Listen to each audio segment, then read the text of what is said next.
এক যে ছিল আপন ভোলা কিশোর। স্কুল তার ভালো লাগতো না, সহ্য হতো না পড়াশোনার ঝামেলা। আমাদের চলতি লেখাপড়া সে শিখল না কোনো কালেই, অথচ সে ছাড়িয়ে গেল সারা দেশের সবটুকু পাণ্ডিত্যকে। কেমন করে, সে প্রশ্ন আমাকে করো না। বড় মানুষের মধ্যে গরিবের মতো মানুষ, তাই বড় হয়ে সে বড় মানুষ না হয়ে মানুষ হিসেবে হলো অনেক বড়। কেমন করে, সে প্রশ্ন আমাকে করো না। গান সাধার বাঁধা আইন সে মানেনি, অথচ স্বর্গের বাগান থেকে সে চুরি করে আনলো তোমার আমার গান।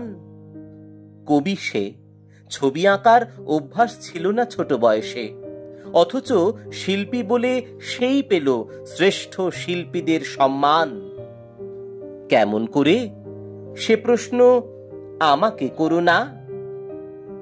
মানুষ হলো না বলে যে ছিল তার দিদির আক্ষেপের বিষয়, অনেক দিন অনেক বিদ্রূপ যাকে করেছে আহত, সেই একদিন চমক লাগিয়ে করল দিগ্বিজয়।